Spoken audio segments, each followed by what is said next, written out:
Fernando, how do you think you played today? I think I played well.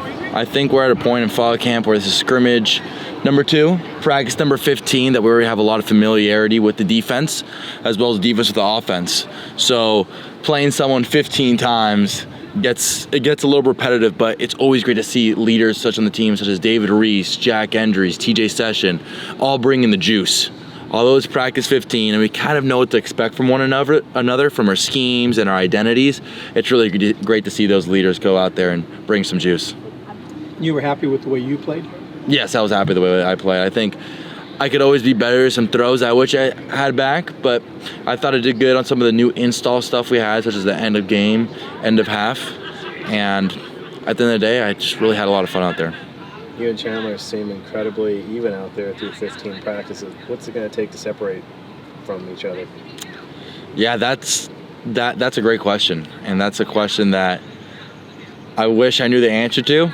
And I think it's just who can consistently drive the team down the field, score, and not turn the ball over.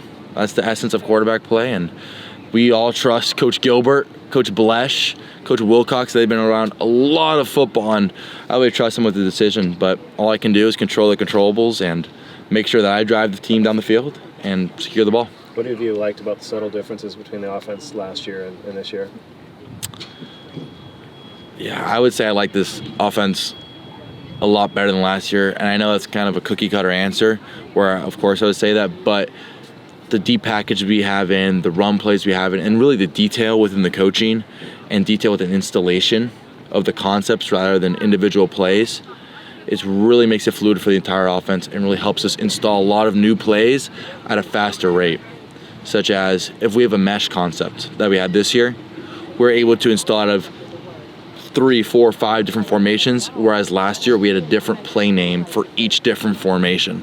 So, I mean, that just speaks to the fluidity of Coach Blesh being back, Coach AT, Coach Toller, and all those other coaches from the offensive side being back, and Coach Affel being back, and all those great coaches coming back and being able to improve the system we had last year. Does it also speak to the fact that the quarterback room is more experienced now?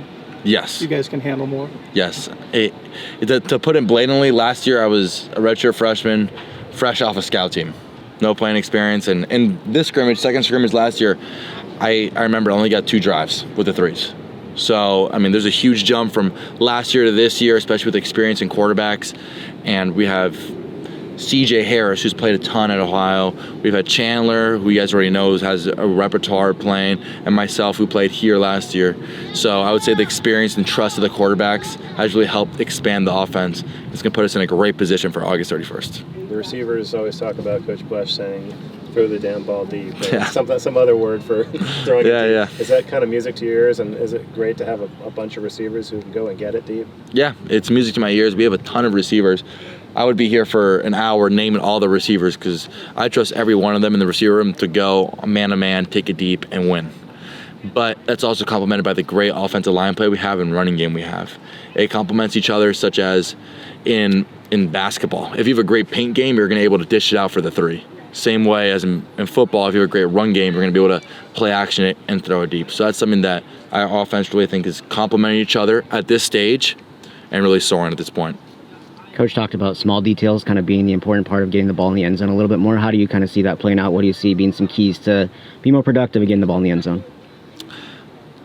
Especially in college football at a Power 4 level, the margins are so small. And I think some of the details, such as ball placement, a ball from the right shoulder placement to the left shoulder placement can be the difference between a deflection and a touchdown. So there's a ton of other checks that we've gone over in the details of zero checks and just checks of different looks, but also the detail of still having that good tempo because we're a tempo-based offense.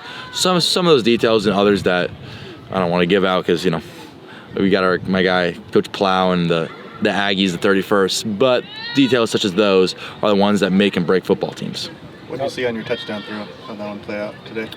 Yeah, that play was great. We were in a 3-by-1 set, saw the zero rotation, the string get pulled, so we had a scat protection slid to the right, so I told the running back to just go block to the left to seal the edge, gave some depth, and I knew I had my guy Tron Grizel on the rail route, which is a man beater. So I made sure to get some depth, give him some air so he can make the play. And that's, like we're talking about, it's great having receivers like that where man-on-man, zero, Because when defense runs zero, they're basically testing you. Hey, go deep. Either throw it deep or throw it quick. We don't think you can do that on our DBs. So have explosive receivers such as Tron and all the other ones.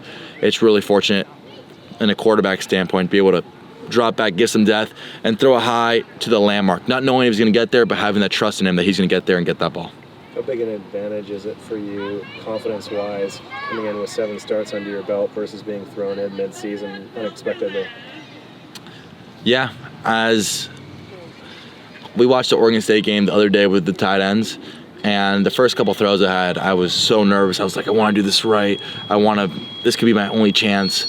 And then having the repetition and seeing that preparation and seeing myself have success in that offense gave me confidence. And so now having a successful year last year, going into a successful spring, successful camp this year, it's given me all the confidence. As when I go out there at the 31st, I know that I'll have confidence playing the Aggies because I've played so many other teams here at the Cal's turf. Quarterbacks always talk about how they need the game to slow down for them to execute properly. Do you see it a lot slower for you this year than you did last year? Yes, I've seen it a lot slower than I have last year, and I think even though we brought in a lot of speed, it's started to slow down. And that's great, and it's a testament to the great coaching that Coach Gilbert, Coach Blesh, and all the other offensive coaches have had on myself and other quarterbacks. You grew up in a lot of heat. I take it 2 days in Sacramento doesn't have you worried? No.